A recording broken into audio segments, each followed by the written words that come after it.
Welcome, my friends, to our live stream class. You'll find this available on my Facebook and YouTube pages and IMCWs as well.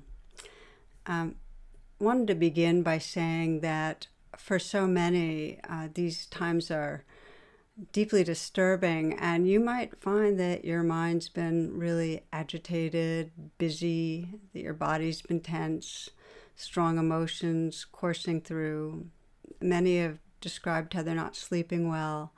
So I thought in response for today's meditation, we would emphasize finding an inner refuge of calm. And so I invite you to begin finding the sitting position that most supports you.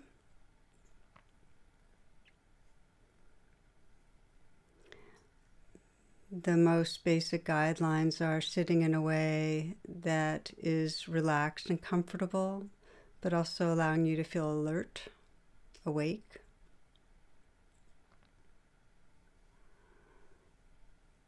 Closing your eyes. And taking these first few moments, we'll be breathing together a long, deep breath. So inhaling slowly and deeply, filling the lungs.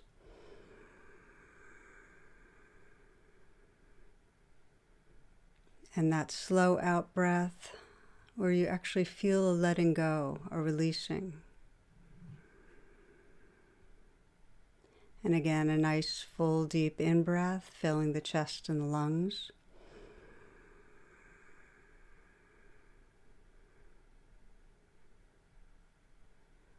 A slow out breath, letting go, letting go.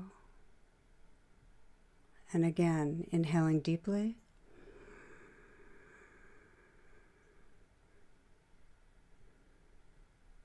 With the out-breath, sense that you can release tension, softening down the length of your body, letting go, letting go. And again, inhaling deeply.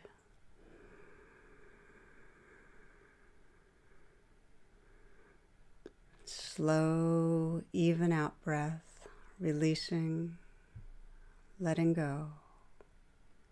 And now as the breath resumes in its natural rhythm, just sense that you can observe the breath, observe the body,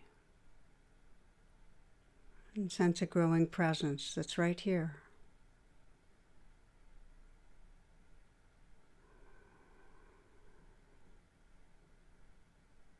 And bringing that presence right here in this body as a way of deepening, letting go. You might bring the attention to the brow and let the brow be smooth, softening the eyes. Sensing with the out-breath that you can let go of any tightness or tension you might be holding.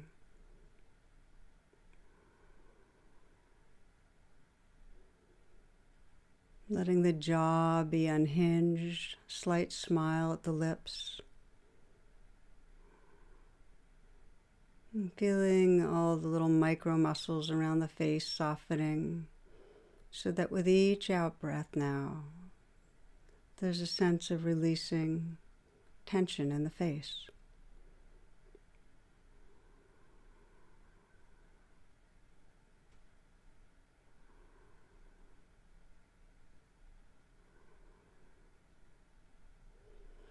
Allowing the shoulders to fall away from the neck. And letting the awareness fill the shoulders so that with each out-breath you continue to sense a kind of letting go, a softening, a loosening, a dissolving.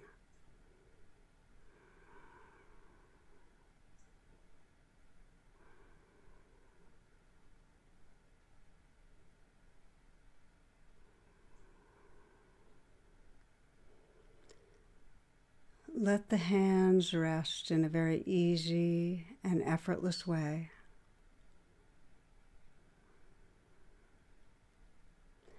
And now softening the hands. Softening again. And feeling from the inside out whatever's there, vibrating, tingling. Continuing to release tension with the out-breath.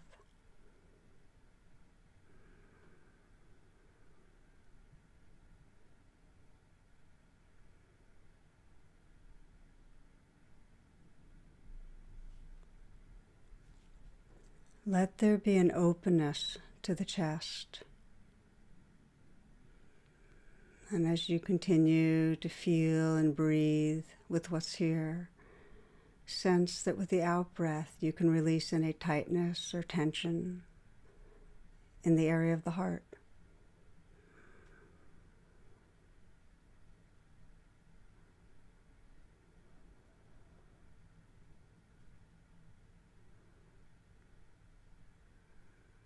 Aware of the upper back.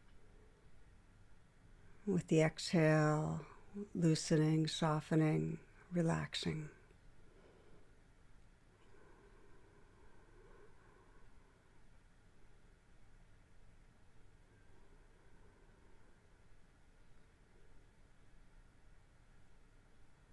And feeling the midsection of the body.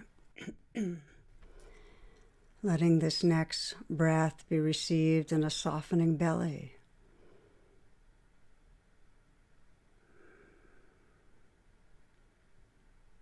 This one again. And again.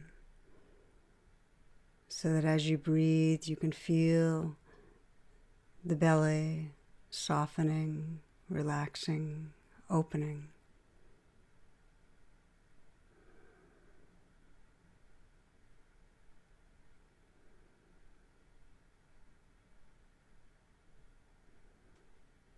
Aware of the mid-back, and again with the out-breath releasing tightness or tension.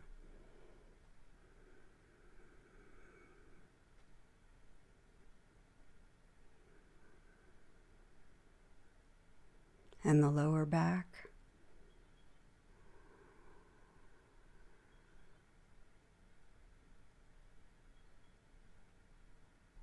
And the pelvic region.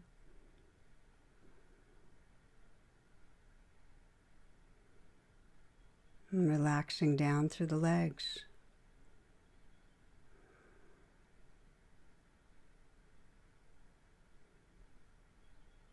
Relaxing the feet.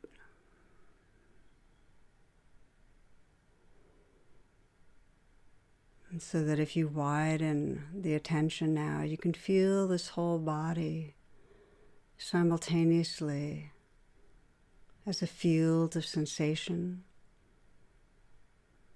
And still sensing with the out-breath that there can be a releasing on the most subtle levels.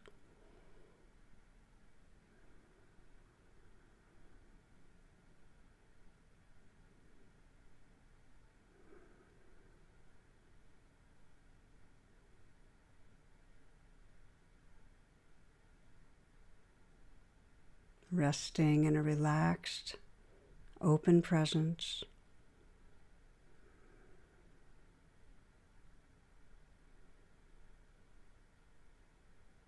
Feeling the movement and change of sensations, sounds.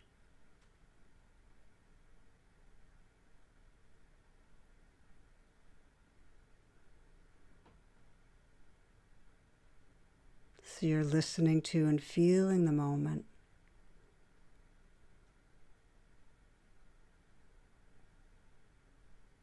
With a deeply relaxed presence.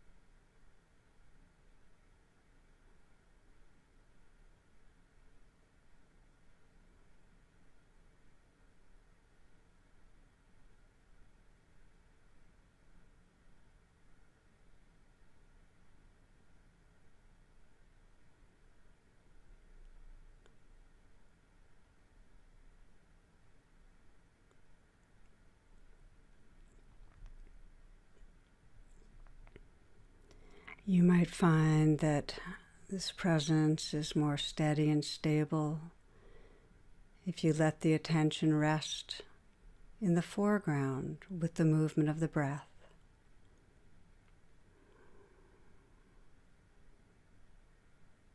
No need to control the breath, just simply resting in the arising, the passing of the breath, like a raft in the waves, resting.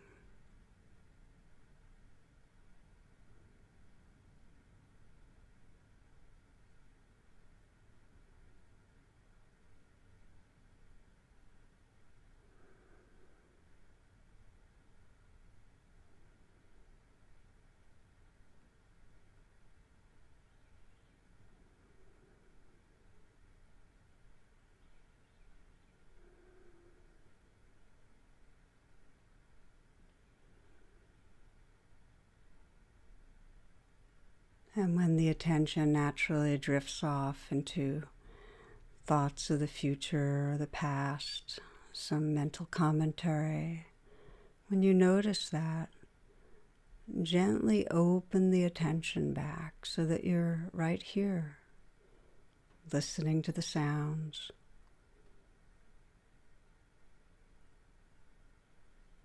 feeling the sensations of the moment.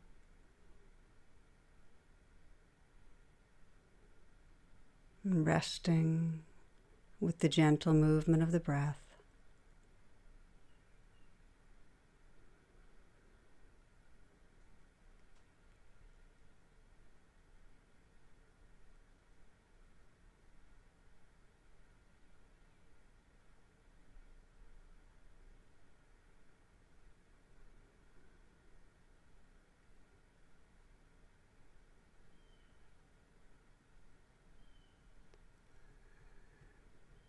Noticing from this inner refuge of calm that if something disturbing arises, perhaps physical discomfort,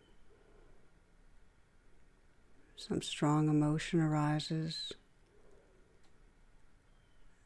that you can simply name that. Name what arises. And you might sense energetically that you can say yes to whatever wave is here. Yes, meaning acknowledging that this moment, this wave, is here. Letting it come, letting it go. Still in the deepest way sensing that inner refuge of calm. Like resting and being the whole ocean with its depth and vastness that can include the surface ripples.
Each time you notice that the mind has drifted, that you've been lost, and gently arrive back here, you're deepening the pathway home.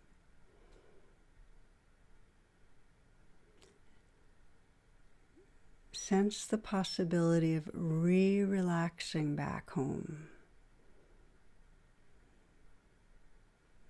Relaxing through the body wherever there may be holding. You might sense what wants to let go right now.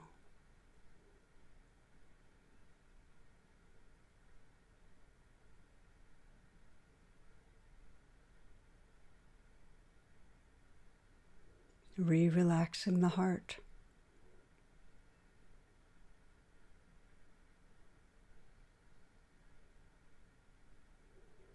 Resting again in the gentle movement of the breath.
And for these last moments, explore what happens if you let go of any controlling and simply have the intention to relax with what's right here.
And from this presence that's right here, this inner refuge of calm, sense whatever prayer or blessing you'd like to offer to yourself, to your own life.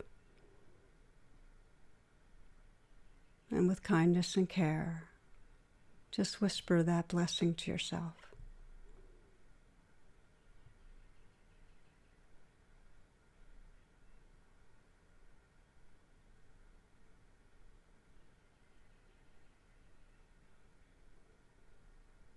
And feeling the shared heart space that includes our world, offering whatever prayer resonates to you in these moments.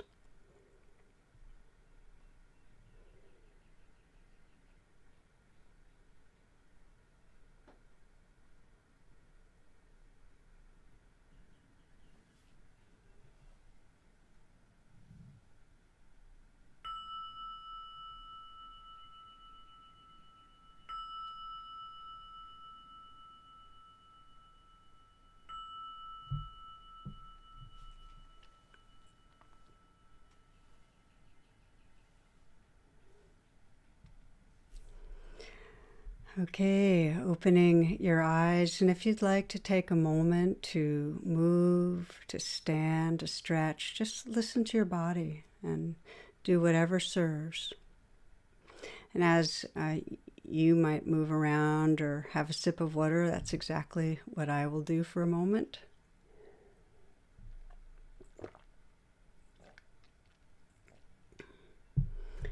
And I'd like to make a few announcements. The first, as I do each week, is to please stay current if you're interested on my website, tarabrach.com, with my latest virtual offerings. And just a reminder that each week now on Saturday, I'm offering a satsang, which is bringing and waking up the truth in community. And we do a question answer, and it is space limited, so save your seat, save your spot.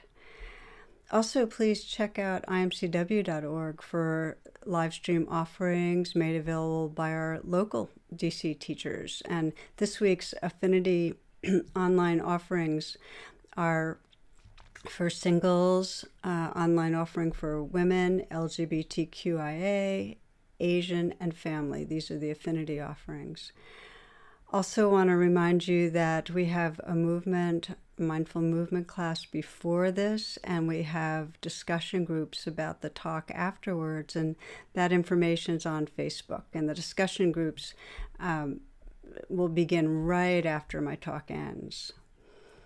And finally, each week I let you know about our dana, which is generosity, the way we organized around dana, that these teachings are offered freely. And your donations really do make a big difference. And I'm aware, and I try to mention this each week, that there's no pressure. Some are very, very squeezed right now. But if you can afford it, for those that can, if you can donate $10 or whatever you feel moved to offering, I appreciate it. Thank you. Again, the links are found in the description.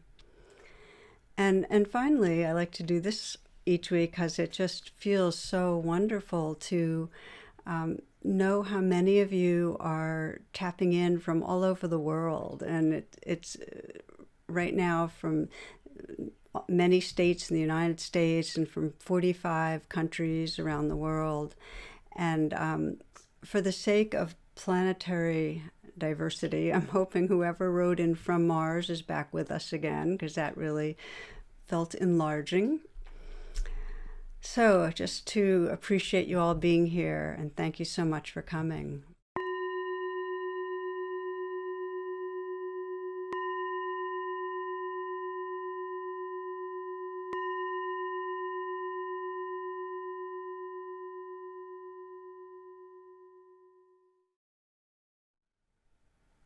Namaste and blessings and welcome.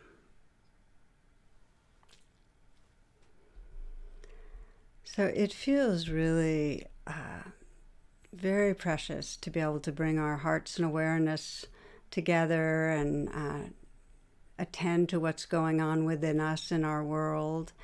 And one of the questions I've been asked a lot lately has to do with how to handle our anger. And in general, the more we're stressed, the more likely anger will be playing out. It's just one of our survival stress reactions. And here we are, and we're in a very traumatized society with huge anger and rage that's circling around our core wound of racial violence, circling around the inequities between the races, between classes, extreme political dividedness, bitterness, anger. And I've had many people share with me about the fault lines that the stress is producing and the anger in our personal relationships. So it's important to honor that anger is this hugely powerful primal energy, and it's one that can cause horrific suffering, and it's also a force that can serve radical and healing transformation. So this is what our talk will be about tonight, really. How do we meet anger with awareness? And you can begin, as you know, we'll be doing a practice as part of this and sensing where this is relevant and meaningful to you. But I'll start by sharing a friend of mine who's been at protests in DC most days. He's a Black man in his mid-50s.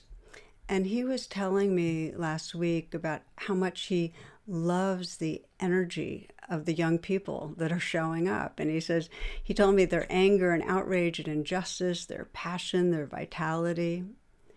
But then he also started talking about how it's the older ones at the protests, like him, he put himself in that category, that were actually being the emotional regulators. They were sensing when anger might lead to unwise actions that could undermine their cause.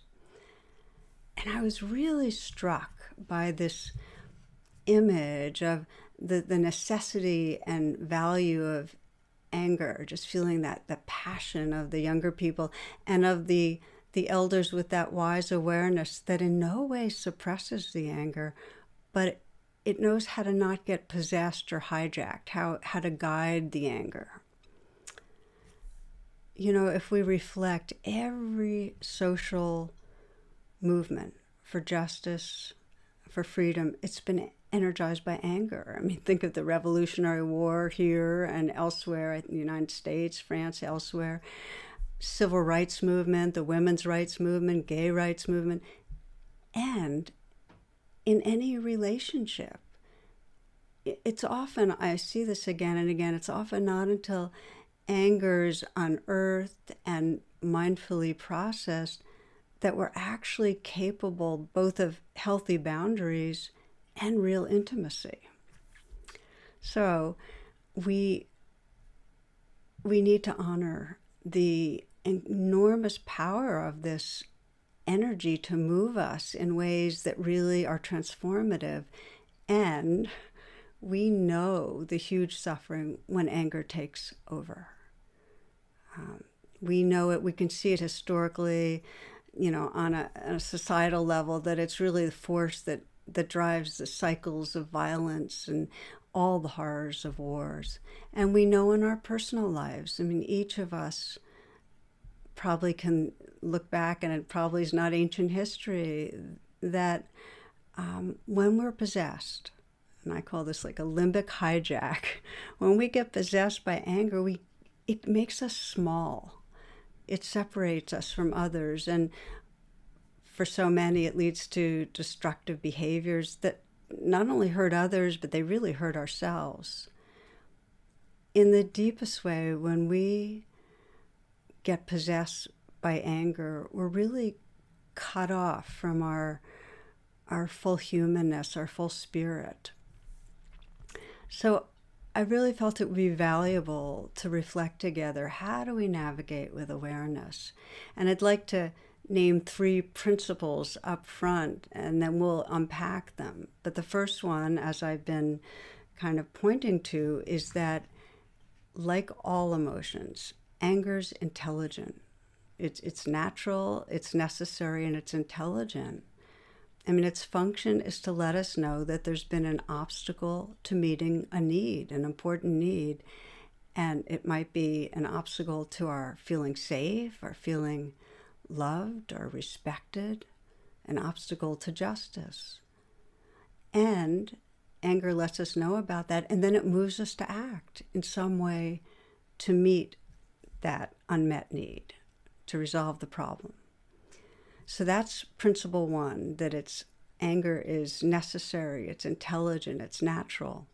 Principle two, which I've also been pointing to, is if anger takes over, if we get hijacked, when we get addicted to anger and blame, we don't meet our needs. It only increases our suffering. So that's principle two. And principle three is that we can awaken the awareness that can guide or channel this energy towards healing, towards transformation. In other words, we can activate that wise inner elder that can totally honor that energy and guide it. Okay, so we're going to take them one by one. And the first, again, is that it's a necessary, intelligent energy. It's part of our limbic system that's designed to help us survive and thrive. And it alerts to obstacles to our unfolding, and it provides the juice to confront. And I found that there's really a big misunderstanding, especially in spiritual and religious circles, that anger's morally bad. And I'm sure many of you have felt this and have seen through that perspective, that it's something we should censor, that it's a sign of being immature or less evolved or impure in some way. And that, of course, leads to suppressing anger, repressing anger, often getting depressed because we're pushing away that life energy. And it also leads to not taking care of ourselves, not taking care of others. It can be paralyzing. And then, of course, what happens often is that when we've been suppressing anger, then it suddenly explodes in ways that aren't useful. A good number of years ago, I was working with a woman who was in an abusive relationship. And her husband would drink and he'd get violent with her. It was usually an emotionally violent thing, his language, but several times he physically assaulted her. Each time, and not just with the physical assaults, each time he'd really be violent in his energy. The next day he'd apologize and be begging her to stay. And she lived with this for 8 years. Now, just to give you a bit of background, she grew up in an abusive household.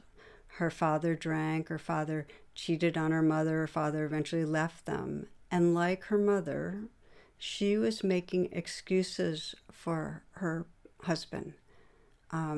And she was also hoping that he'd change. So she put up with it. So when we started working, she could cognitively acknowledge, yes, she was being harmed, but she was really depressed and disconnected from the energy of the anger. And periodically, when she would feel it, and it felt so big underneath, like the seismic shift, she would be frightened of it. And her basic reaction, as we've been describing, was to censor it. I shouldn't be feeling this. This is bad. I'm going to get out of control. I'm going to cause trouble. So with therapy and with meditation over time, I gradually helped her to feel safe enough to feel her anger. To open to her body's response to violation. And she got in touch with huge rage towards her father and towards her husband. And it was an intelligent rage. And it was empowering. By opening to its energy, she felt her capacity to create the boundaries she needed to create, which were to leave the relationship and to seek help. From friends and others to make a new life. Now, I'm going to come back to her story, but I share it because it's so necessary sometimes for us to make the changes that we need to make to let ourselves feel the messenger of anger. Now, what about anger on a societal level? Because as I mentioned, it's what wakes us up to injustice, to the harming of those who are most vulnerable, to the harming of humans, to the harming of non-humans, to the harming of our larger body, the earth. It's like we have to feel that agitation often of, hey, this is happening and this is an abuse, a violation, an injustice, to move. Well, it's often stifled by the dominant culture. And I've seen in white Buddhist communities this kind of spiritual ethic of anger being an unwholesome energy. It's changing now how Buddhism is taught in the West, but I've seen this and how confusing and painful it is for people of color. People of color have been systemically violated by society, and of course anger arises. And I have, in our community, I have friends of color who have felt silenced and diminished and made wrong by this way of teaching that anger is unwholesome, that your anger is not spiritual. Women have the same experience in response to the injury of sexism. There's anger, and then they're berated for being out of control and overly emotional and disregarded. It's definitely a tool of the dominant part of our culture to then push under others when they get angry. So, principle number one, as we're talking again, anger's natural, it's intelligent, it's there to help us meet our needs, and it's a necessary part of energizing us towards change. Okay, principle number two, that anger ends up bringing suffering if we get hijacked, if we get addicted to it. So what happens when the anger button gets jammed, when we just keep on being angry? Well, we know what it's like, that our minds get absolutely hooked by resentment and blame. We're just circling in these thoughts. And our bodies are continually agitated by cortisol and all the other stress chemicals that come with anger. And our muscles are tight because we're tensing for fight. Our digestion gets slowed when that's happening. And our actions, aggressive, out of control. We intuitively know that sustained anger is no longer a healthy messenger. And yet part of our predicament as a society is we get addicted to anger and aggression, and often look for it in leaders. Some of you might remember Jack Handey.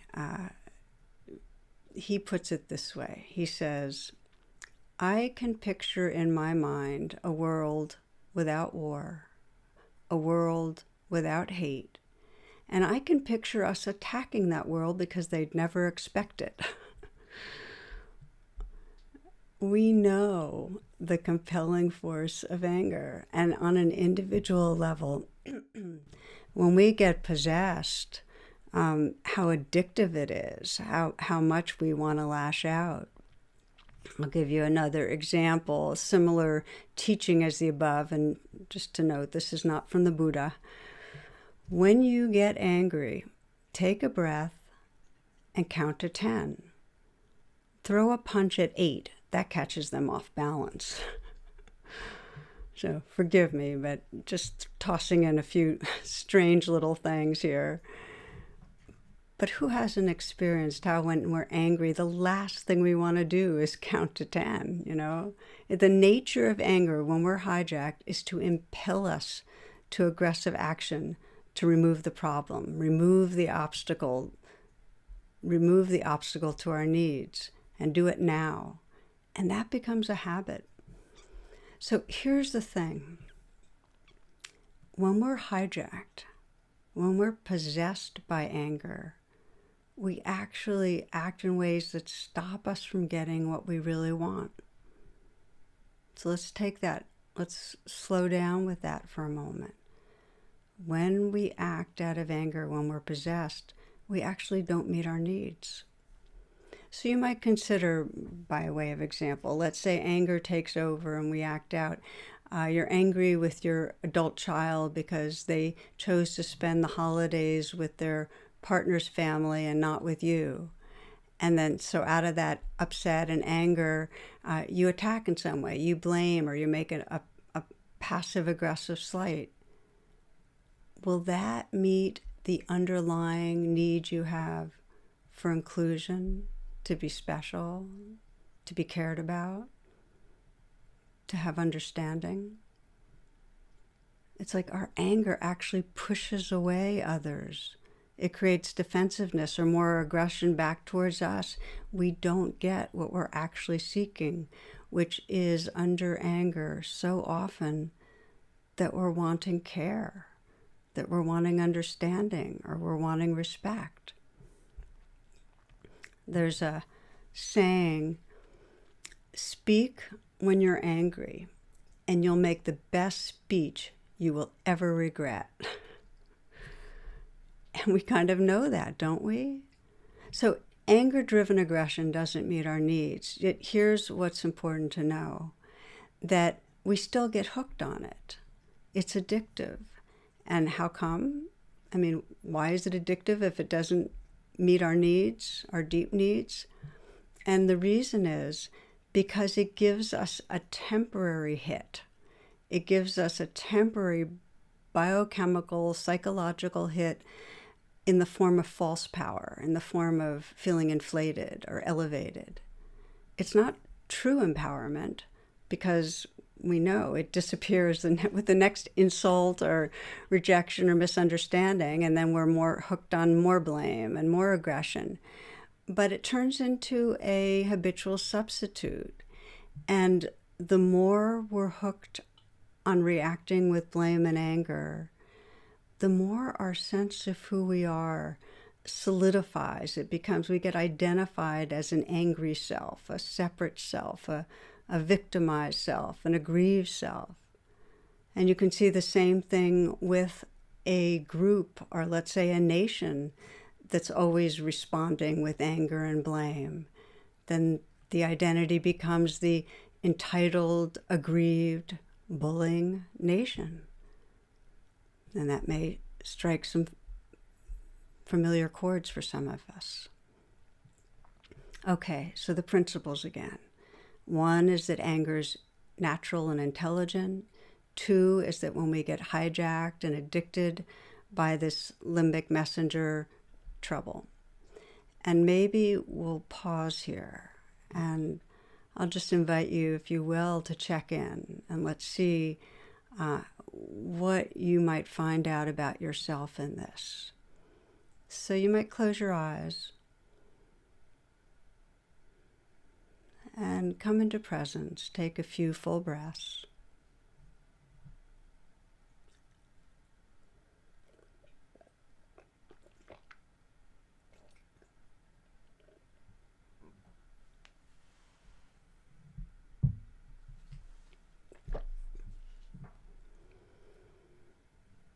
And you might bring to mind a situation where anger takes over.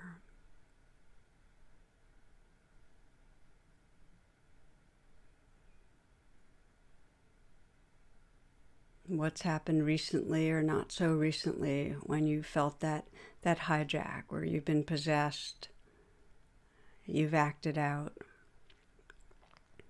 Maybe it's something with your children or parents, a sibling, a partner. Maybe something in the workplace.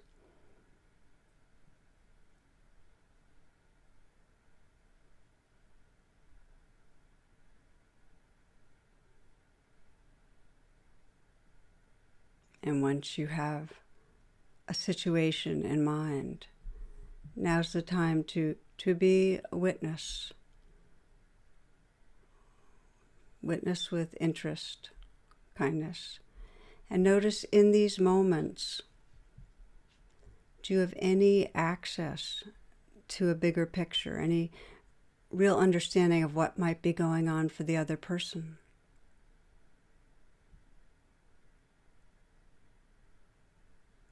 Do you have any understanding of what you're really wanting? What's your real deep intention behind the anger? Do you have a sense of the unmet need? What's going on?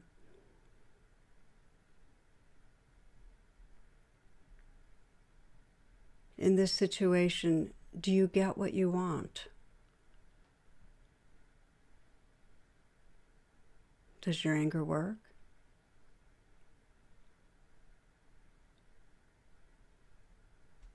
In this situation, do you like yourself? What's the sense of who you are when you're in the grip of anger?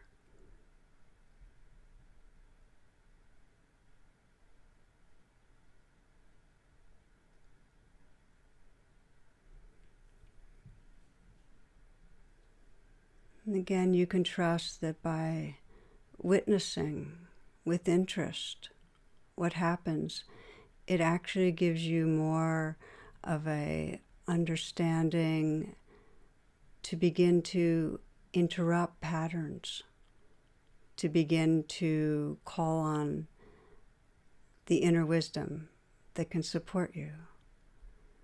So this leads us to principle 3, which is we can learn to relate to the energy of anger in a healing and liberating way. And if you haven't already done it, it's fine to open your eyes. So here's the encouraging news. As a species, we've gotten better at modulating anger. With the help of our still evolving prefrontal cortex, we're more capable of down-regulating, meaning anger comes up and there's parts of us that have perspective and mindfulness and compassion that can say, okay, there's something we need to attend to, but it's not going to work to be violent right now. We can modulate, and evolutionary psychologists point to a real decrease in violence and an increase of human collaboration over the centuries. So we're moving in the right direction. And it's like we are gaining access. We do have the presence of the wise elder in us who honors the role of anger but guides us so we don't get taken over. That is the direction we're going on. And meditation, having a sincere intention to wake up in this way, actually gives us more access to that wise inner elder. So we see with Gandhi this really well modeled. He took off a day each week for meditation and prayer, and he claimed that he paused in this way to go inward to ensure that his activism came from the deepest part of his being. And I've always been inspired by that we have, many of us have things causes we're serving, things we're doing that feel so important and good, and yet we end up in our way of working and working with others, not really living from the very place that could allow that cause to be most furthered. And so anger is this message to do something, and yet if we know how to pause, it can be guided by wisdom. And I'd like to give you an example of how this can work. And I'd like to go back to the woman I was telling you about earlier, who was managed because her anger helped to energize her to get out of an abusive relationship. And she got divorced and reached out to me several years later when she was in a new relationship that was in trouble. So her anger had helped her to leave her abusive husband, but it hadn't gone away. And her new partner was not abusive, but she felt triggered and angry at him a lot. She was angry at him for being loud, for being messy, for the ways he didn't listen, for going out more than she wanted him to, for letting her down for things. And she'd let him know. I mean, she was on him, and then he'd become defensive and angry at her for always blaming him, for making him feel like a bad person.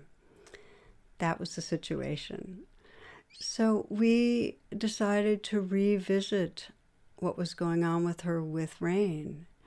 And rain is a way of when your anger is directed outward and your blame is directed outward, rain is like making a U-turn where you bring all that attention fixating blame outward and you actually say, oh, well, what's going on inside me right now?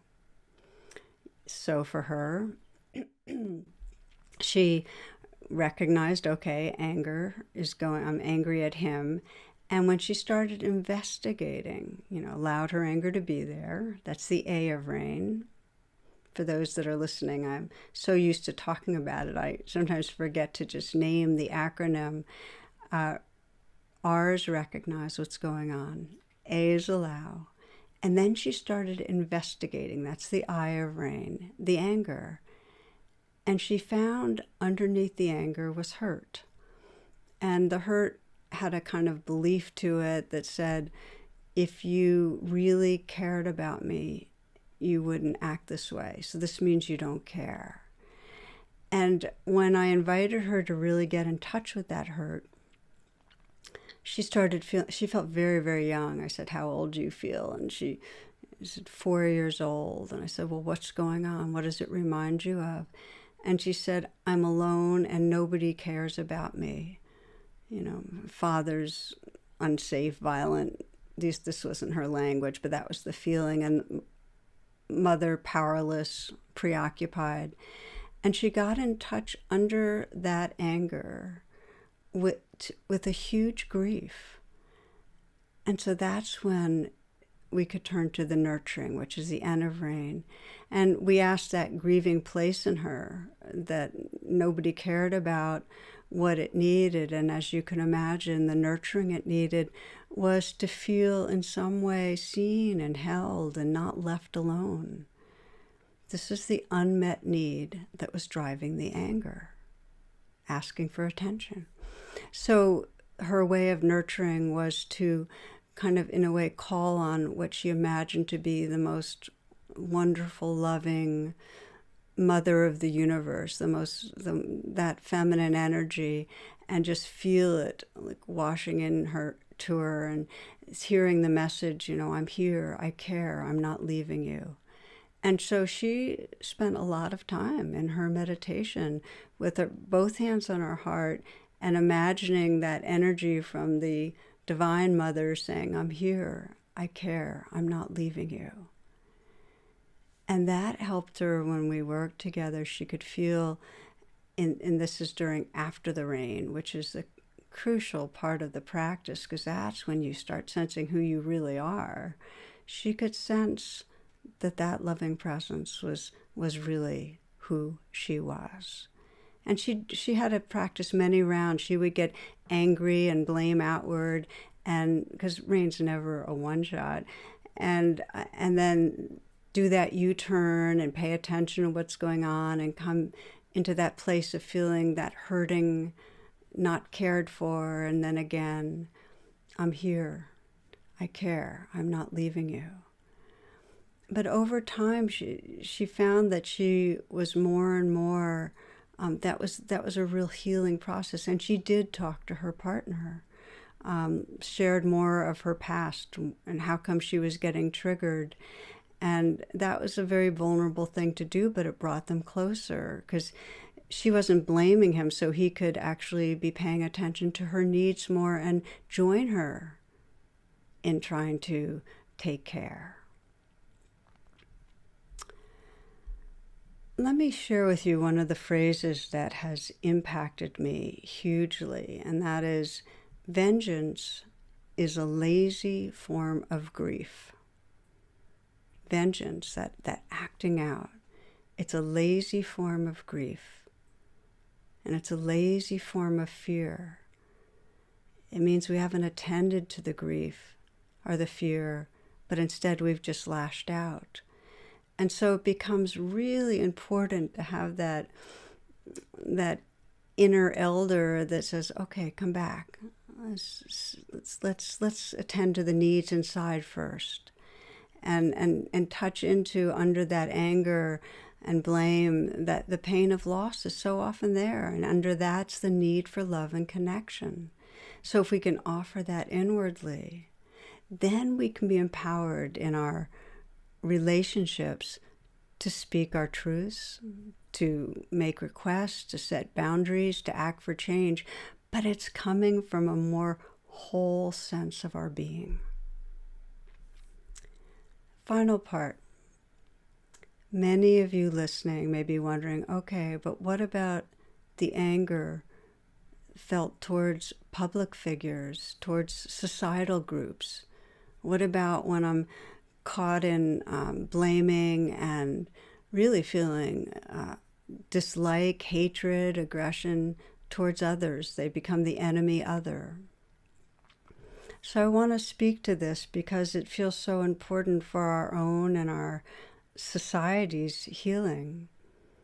And I'll speak for myself here, that especially in these current times where it's so immediate and so painful to sense how many people's lives are being lost, how many people's lives are being devastated with the virus, with the economy crashing, when it's so clear, this re-eruption in our collective awareness of the centuries of violence to Black bodies and minds and hearts.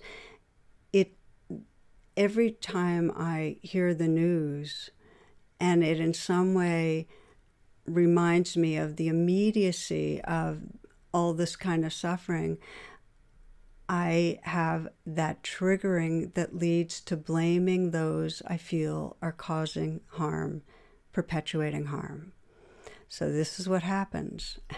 And I have found that rain, this kind of making this U-turn and pausing and attending to what's inside me, has been amazingly powerful. So what I'll do, I'll read the newspaper and I'll hear something that triggers that blame, saying, this is where the harm's coming from, aversion towards individuals or groups, and a feeling of anger. That's what comes up in me. And then I'll say, okay, time for rain. And I'll make the U-turn and I'll recognize, okay, anger, aversion. I'll allow it to be there.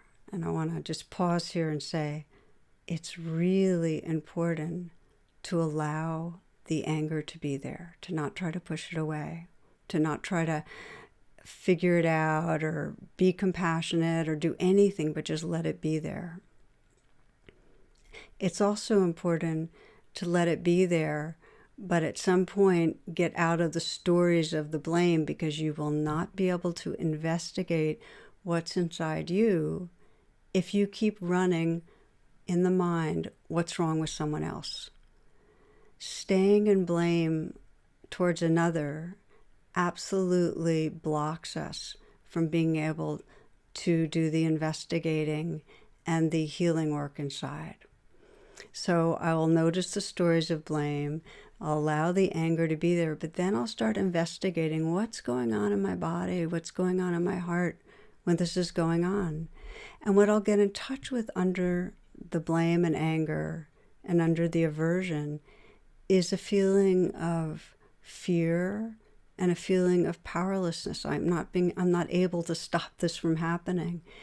And then underneath that is a grief about all the suffering that's going on.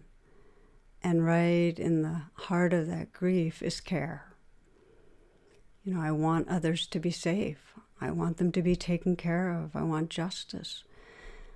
So when I can investigate and get down to that caring, that caring presence really reconnects me with more of a sense of wholeness. I'm back in touch with the wise inner elder, and I can actually then be more purposeful and energized in acting. So it doesn't stop me from acting, it actually brings more clarity. And I've gotten very involved in many different ways in terms of social activism. And if you're interested in what right now is a key domain for my engagement, just check my homepage on my website. So here's, in terms of part of closing together, the big picture. And I often quote Ruth King, who has a wonderful book, Mindful of Race, who says, anger is initiatory, it's not transformative. And I think this is our understanding here, that we need the energy of anger. The younger people at the protests, we need that energy. We need it. And we need our wisdom and care to guide that energy so it's transformational. Because here's the thing. It's your caring, not anger, that will actually seed a more just and loving world. It's your anger. I'm sorry, let me say that again. It's your caring, not your anger, that will seed a more just and loving world. Many of you have probably heard of the killing fields of Cambodia. More than 1 million people were massacred by the Khmer Rouge. And then after that happened, Mahagosananda, very well-known Buddhist monk, he was known as the Gandhi of Cambodia. He led thousands of traumatized refugees. They'd been at UN camps. He led them back home after the massacres. He led them through what have been called now the killing fields in the jungles. And throughout, as he led them, he would continually be chanting from this Buddhist text, hatred never ceases by hatred, but by love alone is healed. This is the ancient and eternal law. Hatred never ceases by hatred, but by love alone is healed. This is the ancient and eternal law. So in this chant, he was guiding Cambodians to another way to live. When I look inward, when I've been triggered, what I find is that I'm actually not angry at an individual, and I'm not angry at a group. I'm angry at hatred that's appearing, because the real cause of suffering are the universal energies of greed, hatred, and ignorance. And they live through us all, and they keep us separate and fearful. And when we investigate, we're angry at this conditioning that's blocking us from love. Anger in its deepest essence is our love that's trying to move us towards reconnection by removing obstacles. So my friends, as we close, and we're going to practice together, anger means you care about your well-being, about your own and others' well-being. And the more you call on that wise elder in your heart, meeting the anger with awareness, the more that energy can be put in service of a loving and just world. So let's practice together. This meditation is on bringing awareness to anger, calling in the wise inner elder. You might close your eyes. You might take a few full breaths.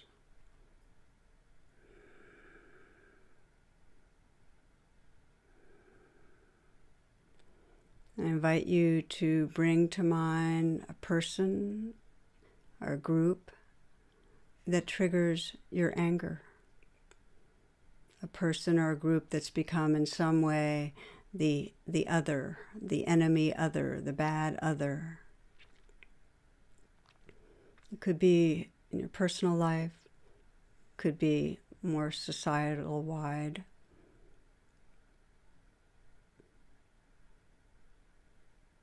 And as you bring that person or group to mind, sense what is going on that creates your agitation.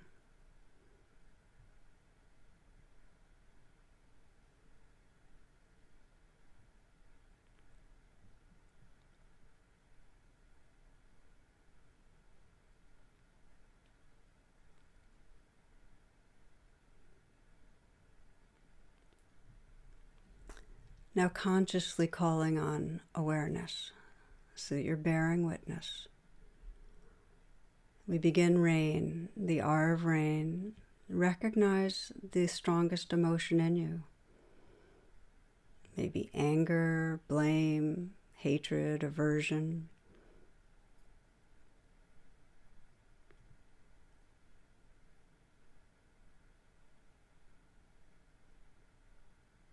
You might mentally whisper what you're aware of.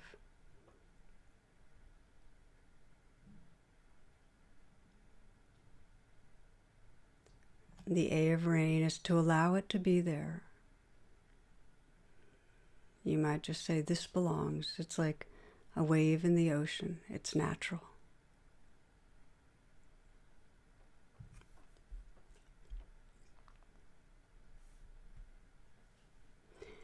And begin to investigate with interest. You might even ask yourself, well, what am I believing when I'm feeling this?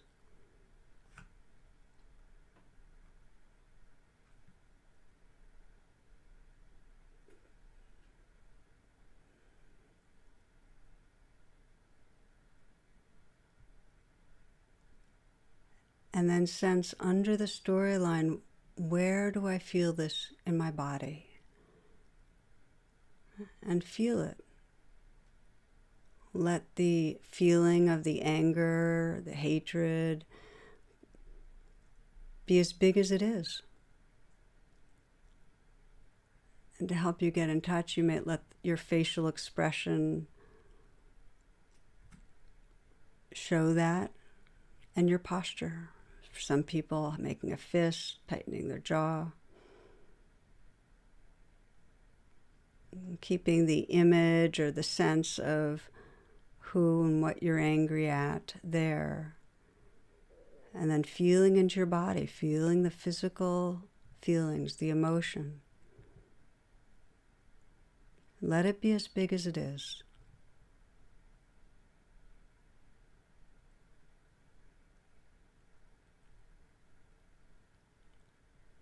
And then you might sense underneath it, what's there? What most wants attention?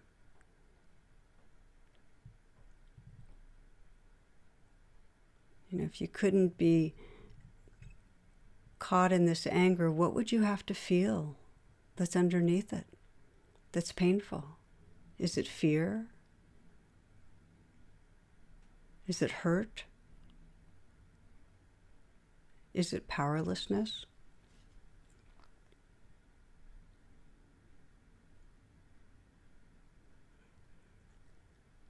And have that courage and kindness just to stay and feel what's here, allow it. What's the deepest feeling of vulnerability there? The deepest unmet need? Is it for love, for safety, for yourself or for others?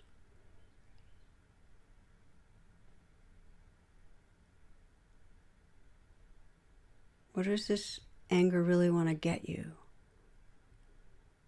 What is it you really want?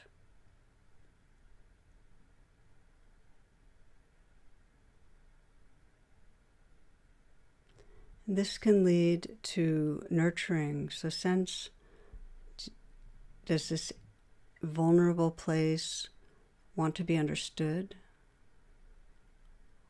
Want to be embraced? Want to be protected?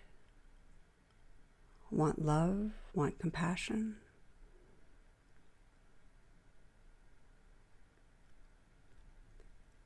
And the nurturing is to offer to that place what's most needed. Just be the wise inner elder that can offer tenderness,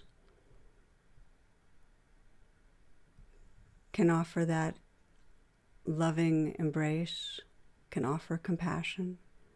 Or if it helps, you can call on something larger to offer. It could be a loved one that you know cares about you, or a spiritual figure.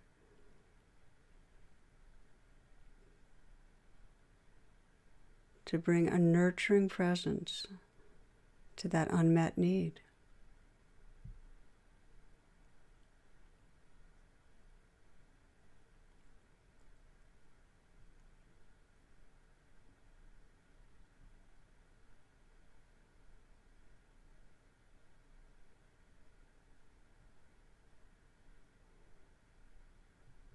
For some, imagining light and warmth, just bathing them. To imagine a real presence close in of one that cares. The protection and embrace. To feel held. To reconnect. To belong.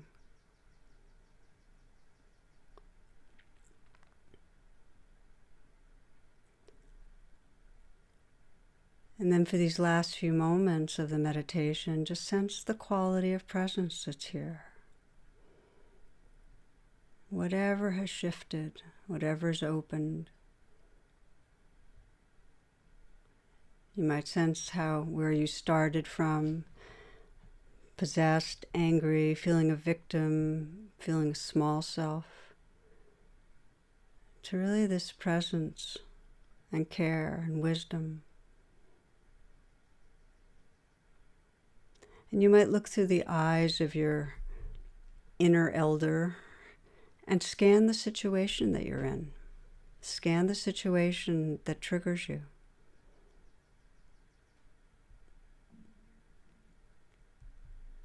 And from your wise self, what response is being called forth? What will really serve? If your deepest intention is to protect or to heal or to find justice or to have more love, what response in this situation will move you towards that? And if there's no answer, just let that inquiry be there.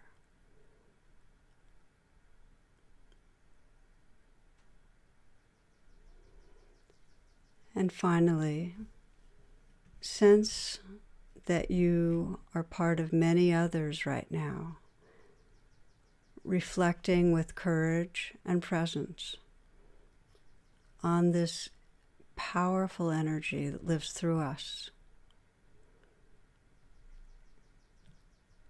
Reflecting with presence on what we're really caring about and how to move our lives and our world towards that. So that we can feel our shared prayer to let anger energize a true healing in our own lives and in society.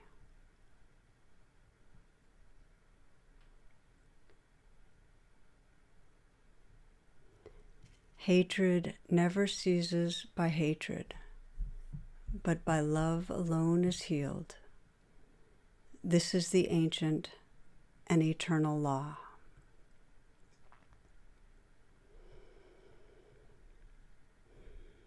Okay, now opening your eyes, taking a few deep breaths. Thank you. Thank you for your willingness to inquire together and touch into what's real. For those that are interested, there are discussion groups that follow this class. And for all of you, I'm sending you all blessings to take good care, to be kind to yourself, to others, and to honor the life that's arising. I hope to be with you soon. Thank you.